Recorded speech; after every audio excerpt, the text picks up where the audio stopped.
Então, avô, qual é que foi o seu papel na ditadura?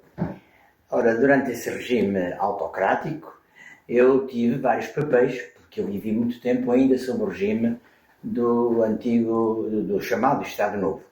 Fui estudante, fui militar e trabalhei.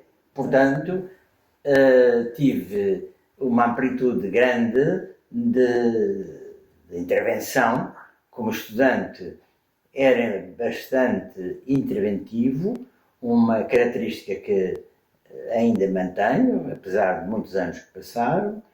Era interventivo politicamente e do ponto de vista social, sempre tive esse caráter. Depois, como militar, entendia que estava a cumprir o meu serviço ao país, ainda que entendesse que as políticas vigentes não seriam as mais adequadas. O que não significa que eu defendesse que o antigo ultramar fosse imediatamente para a independência, mas que se deveria arranjar um status quo que permitisse que os povos do chamado ultramar pudessem ir fazendo o seu caminho de forma livre, responsável e respeitadora dos direitos humanos. Como era a tua escola? A minha escola, a escola primária, era uma para rapazes, outra para raparigas. Depois, no liceu, o liceu era enorme, era uma escola enorme, mas de uma parte eram rapazes, outra parte era destinada a raparigas.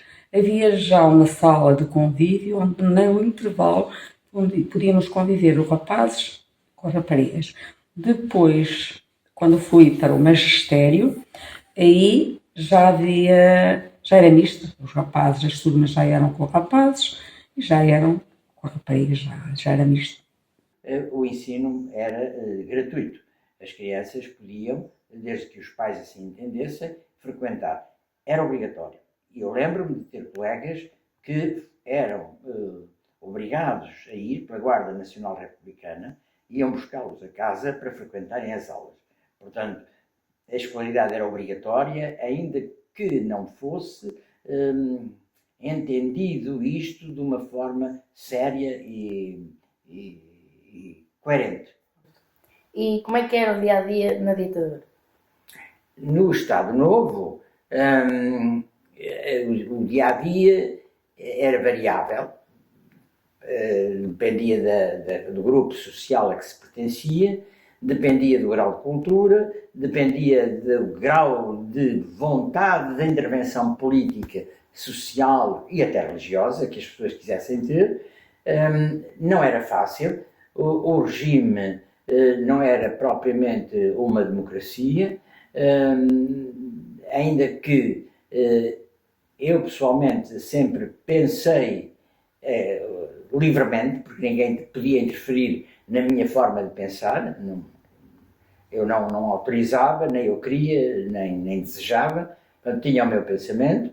Muitas vezes o modo de o manifestar é que podia sofrer alguma limitação.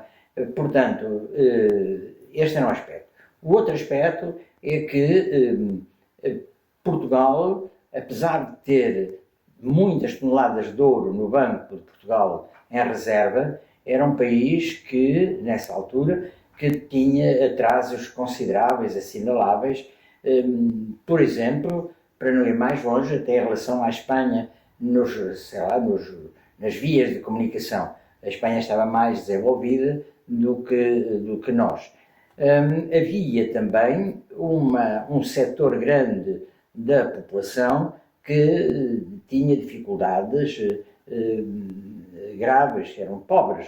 E quando digo pobres, não estou a falar na pobreza de hoje, que tu encontras facilmente quem te dê de comer e roupa. A Cáritas ou a Cruz Vermelha, por exemplo. Nessa altura não era fácil. Apesar de já haver conferências vicentinas desde meados do século XIX, havia muitas dificuldades em muitas pessoas. Também a população maioritariamente não era muito letrada, isto é, o grau de frequência do ensino era relativamente baixa.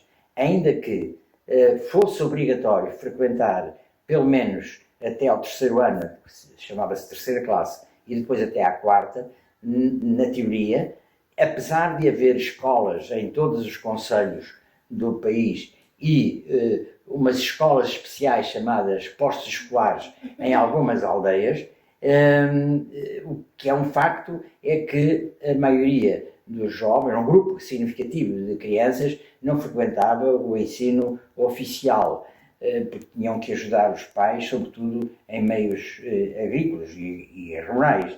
Portanto, havia uma certa dificuldade nesse campo. E como era ir à escola? Também tiveste que começar a trabalhar cedo como algumas crianças?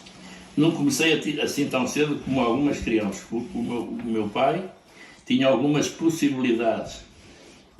No modo geral, tinha que pôr os filhos a trabalhar, logo faziam a quarta classe. E eu ainda andei, fiz um curso técnico e andei na secção do Instituto para ir para engenharia, mas quando me apareceu um emprego na Telecom, antigamente ao antigo CTT, Correios, Telégrafos e Telefones, e eu fui para o emprego. Levou a tomar a decisão de emigrar para a Alemanha nessa altura? Foi mais por razões económicas, políticas ou pessoais? Económicas. Era muito difícil quererem, já os seus tios já eram pequenos, eu queria dar-lhe um iogurte eu não tinha dinheiro para ir comprar ao supermercado. E então resolvi deixar os seus tios, abandonar os meus filhos, que era a coisa que eu mais adoro, são os meus filhos e os meus netos. Abandonei os filhos. Não foi bem um abandono, porque eles ficaram entregues à avó e ao avô, e ainda em conjunto com uma tia, irmã do avô paterno. E então, mas para mim magoou muito até que eu não estive grande tempo imigrada na Alemanha, para ver a família outra vez unida. Ok. Como era viver na ditadura? A ditadura é um tempo bastante difícil, as pessoas viviam com dificuldades, todas as compras eram feitas através de senhas, não se podia falar mal do governo porque havia uma guarda da PIDE que controlava tudo, e era isso. Ok. Diziam que não se podia dizer tudo o que se pensava. Era mesmo assim? Era mesmo assim. Não se podia falar nada que fosse contra o Salazar, contra o governo da ditadura. Pois havia muita PIDE infiltrada que escutavam as ideias contrárias e então prendia as pessoas, os rapazes, as raparigas, dada a altura do 7º ano no liceu. E alguma vez a tua família ou amigos tiveram problemas com a PIDE? Muitos amigos tiveram problemas com a PIDE, porque a PIDE, qualquer denúncia que fizessem, as pessoas até faziam as denúncias a dizer que tinham publicidade contra o fascismo, e eu a casa das pessoas. Eu tive 2 vizinhos que foram à casa deles perante os filhos, até rasgaram os colchões para ver se tinham publicidade no interior dos colchões, e levaram-nos presos. Tive grandes amigos de Braga, o Dr. Vítor Sá, da livraria Vítor, que esteve preso por 16 vezes, também sempre fui para a França, foi dar aulas para uma universidade em França, mas quase todos eram presos. Eram antifascistas. Os antifascistas tiveram muitos presos, foram soltos no 26 de Abril. No 5 de Abril, centenas deles, do Braga havia muitos. Como trabalhador, fui professor do liceu, numa altura já de fim de regime. Fui sempre igual a mim próprio, nunca deixei de pensar como pensava e como penso, ainda que tenha tido alguns problemas com o regime, pois, como te disse, eu sempre fui muito interventivo e comecei a escrever para os jornais muito cedo, dos meus 17, 18 anos, e tive alguns artigos censurados, isto é, a censura não deixou sair, não deixou publicar esses meus artigos que mostravam o que é que eu pensava sobre o assunto. Portanto, eu posso dizer, assim, para terminar a resposta à tua pergunta, que eu sempre tive um papel de intervenção, por isso eu não estava de acordo com grande parte das linhas condutoras da política vigente, aliás, afastava-me de algumas, mas não era por isso que eu deixava de pensar aquilo que eu queria pensar para o meu país. Então, Amy, como é que era o teu dia-a-dia em Portugal durante o Estado Novo? Sentias muitas limitações? Muitas limitações, porque era limitado até no próprio salário. Eu não tinha salário. Trabalhámos as terras e então só havia salário 2 vezes por ano, que era entre o mês da colheita, que era o mês de agosto, e o mês do inverno, quando a gente vendia alguma coisa, um bitelo, uma vaca ou qualquer coisa, era quando entrava dinheiro para uma casa que eu vivia com o teu avô e ele sustentava os pais dele porque era filho único e os pais não tinham reformas nem tinham meios. O avô ainda era do tempo de que iam ao supermercado e a comida era racionada, nem que tivessem dinheiro para 5 quilos de arroz, só podiam trazer um. Pensavam sobre Salazar e Marcelo Caetano na tua família? Os meus pais não tinham atividade política nenhuma, absolutamente nenhuma. Eu já tinha alguma, todos os meus pais pensavam bem que estava tudo bem no tempo do Salazar e depois no tempo do Marcelo Caetano, que já era mais progressista um pouco, já se podia falar mais à vontade, mas eles nunca se manifestaram sobre isso. Podias trabalhar? Era mais fácil para os homens do que para as mulheres? Sim, já se podia trabalhar. As mulheres raramente estudavam, eram costureiras, donas de casa. Onde estava no dia da Revolução? Estava em Bragança, à noite estava na minha escola, foi muito silêncio, ficamos sem rádio. Só na manhã seguinte é que soubemos o que se tinha passado em Lisboa. O governo de Marcelo Caetano tinha sido derrotado e as cotas eram comandadas pelo capitão Salgueiro Maia e foi isso mais ou menos o que se passou. Implantaram uma democracia, tentaram implantar a democracia e exilaram Marcelo Caetano.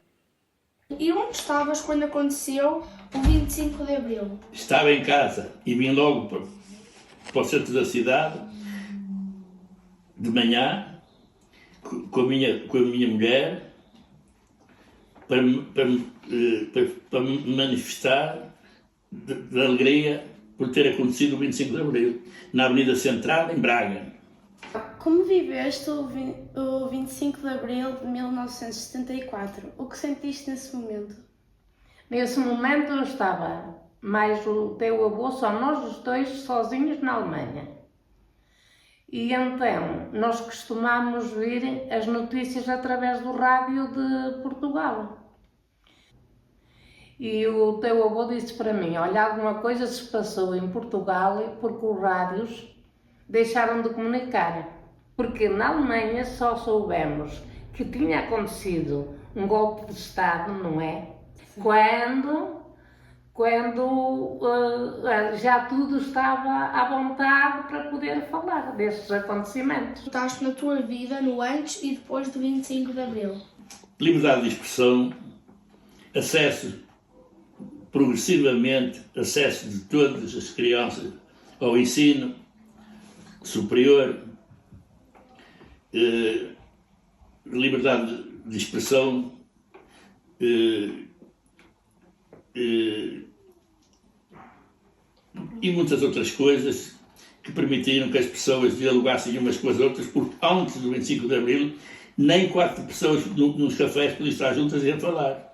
Os ajuntamentos de mais 4 pessoas era o motivo para que chamavam-lhe os bufos da PIDE, que iam dizer à polícia do Estado, PIDE,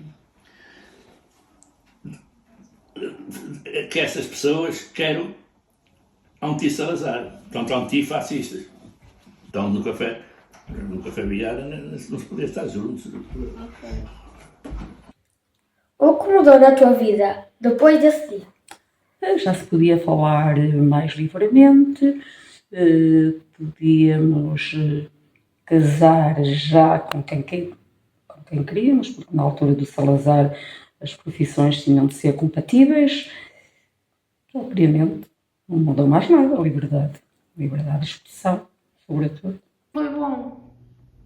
Foi bom porque eu também sou assim aberta a diálogos e tudo, depois havia liberdade, a gente ria-se, brincava nas terras a fazer os trabalhos e brincámos com a situação. A partir também depois do 25 de Abril, que as pessoas começaram a ter já mais um pouquinho de dinheiro.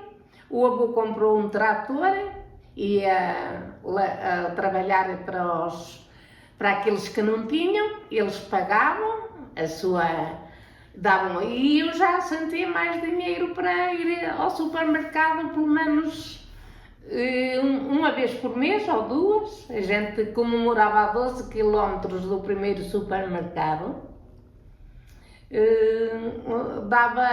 íamos 2 vezes por mês ao supermercado. Como era a escola nessa altura? O ensino era exigente e as condições de aprendizagem não eram as melhores. Muitos dos pais das crianças eram analfabetos. Foste obrigado a participar na guerra colonial. Como te sentiste? Eu fui para a tropa, para o serviço militar, no tempo da guerra, 1964. Andei 42 meses na tropa, já com uma filha.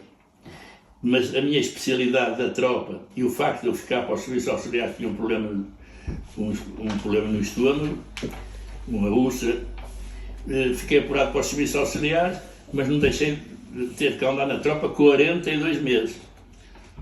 42 meses que andei na tropa, já casado e com uma filha. Tiveste medo na guerra colonial? Tive algum receio e custou-me muito separar-me da minha família. Como comunicavas com a tua família na metrópole, Portugal? Comunicava por escrito, através de carta e de aerograma. O que foi mais difícil durante esse período? Estando em período de guerra, receava a todo momento ataques do inimigo, que é o PAGC, Partido Africano para a Independência da Guiné e Cabo Verde. Fui para a guerra para a Guiné Portuguesa no ano 1973. O serviço militar era de caráter obrigatório. Logo tive que o cumprir quando recebi ordem de marcha, assim designado naquele tempo. Como soubeste que ias para a guerra e para que país foste? Ora bem, nunca se sabe que se vai para a guerra. Eu aceitei praça em Braga, 5 de fevereiro de 72, 2 meses e meio jurei bandeira, depois de jurar bandeira fui a Abrantes, formar companhia e batalhão. 2 meses depois fomos para Angola. Depois de Chaves formámos batalhão e a minha companhia, o meu batalhão foi promovido para a guerra colonial em Moçambique, em 1973 e 1974. Como foi viver a guerra? A guerra foi um bocado difícil. Para mim não foi muito difícil porque era radiotelegrafista, estava a controlar, eram 4 companhias e eu, uma vez por dia, controlava as companhias, telefonava para as companhias, portanto tínhamos, e resolvíamos se havia algum problema na companhia e não saía muito para o mato, estava mais na companhia. Quanto tempo demoraste a chegar a Angola? 16 dias no navio Niassa. E quando retornei para Portugal, levou só 11 dias. Vi no Veracruz. Como te comunicavas com os outros aviões que passavam? Quando passava um avião, um helicóptero por cima, alô para dar, aqui cobra, transmitia-se em alfabeto fonético, e ele respondia, se trazia o correio ou outra coisa qualquer, e falávamos assim. O que mais foi difícil para ti durante a guerra? Na guerra tudo é difícil. Nunca sabes se acordas de manhã e adormeces à noite. Tudo é difícil na guerra. O que é preciso saber enfrentar. É sempre avançar para a frente e não olhar para trás. Como foi a viagem até à Guiné Portuguesa? Foi uma viagem de avião militar, saída do aeroporto de Vigo Maduro, em Lisboa, viajando sob ambiente triste, sabendo a missão que tinha de cumprir. Como era o dia-a-dia de um militar? Procurava viver o dia-a-dia numa perspectiva positiva e de convívio entre colegas militares. Estive lá 20 meses. 20 meses, porque quando se deu o 25 de Abril eu estava lá há 10 meses.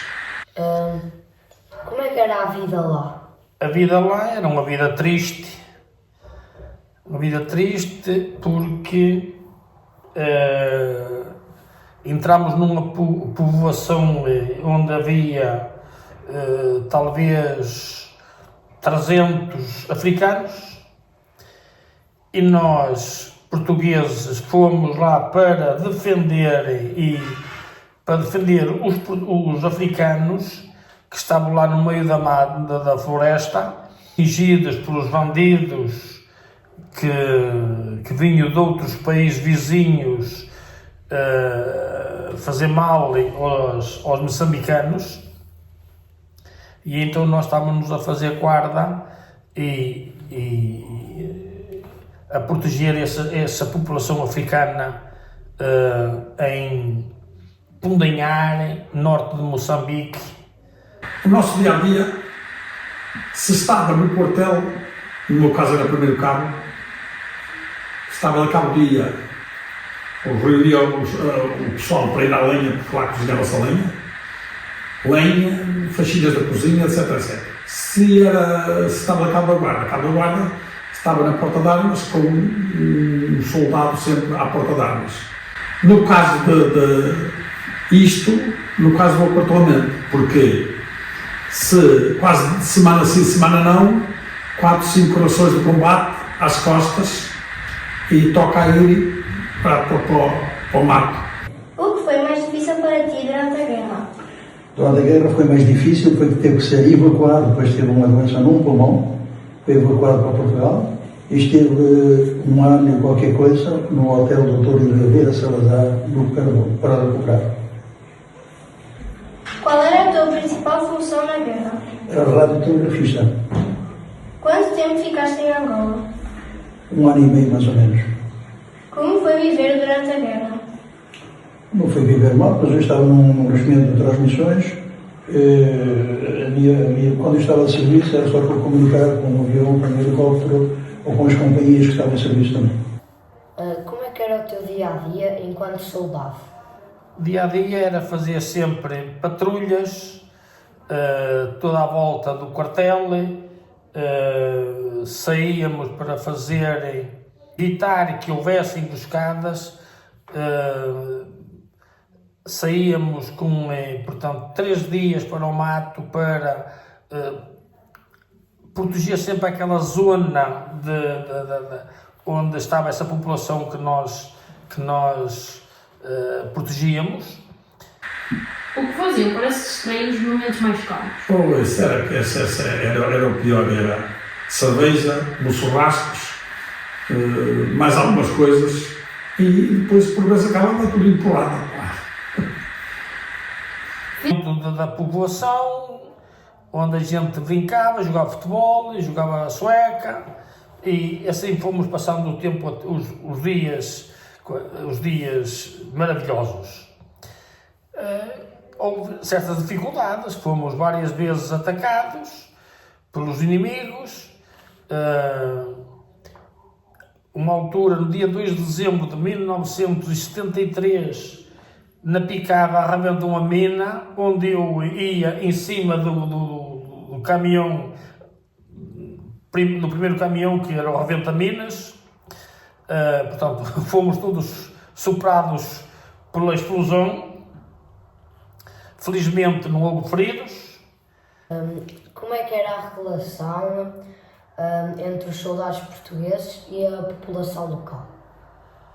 Nós entendíamos muito bem com a população africana. Os portugueses tornámos-nos amigos da população, e eles também eram simpáticos com a gente, e pronto, e tudo passou sempre muito bem. Como foi voltar a Portugal? Voltar a Portugal é uma sensação, no meu caso, é uma sensação que a mim, eu desejava vir voltar a Portugal logo no dia seguinte que cheguei a Angola, mas teve que aguentar lá 20 meses, porque eu era um pássaro, não era pássaro de gaiola, e ele estava muito preso, e fiquei satisfeitíssimo quando regressei a Portugal. Sentes que a tua vida mudou depois da guerra? Muda porque a tropa amansa os homens, sabes? A tropa, na gira militar, disse assim: a quem os tem, tiram-os, e a quem os não tem, põe-os. E então, para isso é muito bom. Eu, se calhar, era dos que tinha, e a mim tiraram-me, amansaram-me bem. Não há dúvida. Conclusão. Com este trabalho, aprendi mais sobre 2 períodos importantes da história de Portugal: a vida durante a ditadura e a experiência da guerra colonial. Muito obrigada, avó, pela entrevista. Ajudou-me a perceber como era a vida antes e depois do 25 de Abril. Obrigada pela tua entrevista, Mimi. Obrigada, eu, minha querida. Okay. Tive muito gosto. Obrigada. Ok, então obrigada, avó. Já acabaram. Eu gostei muito de te dar essa entrevista, mas gostaria de te dar mais pormenorizadamente, ao pormenor, porque isso tem muitas incidências, porque tem uma pessoa com 83 anos tem muitas vidas já. Muito obrigada, avó, por partilhares a tua experiência comigo. Tem nada a te agradecer. Um beijo grande. Obrigada, avó, pela tua participação. De nada, meu amor. Obrigada pela tua participação, avó. De nada, meu amor. Assim terminamos esta reportagem, recordando com respeito todos os portugueses que viveram e participaram na Guerra Colonial, e agradecendo ao movimento das Forças Armadas que tornou possível o 25 de Abril e a liberdade que hoje vivemos.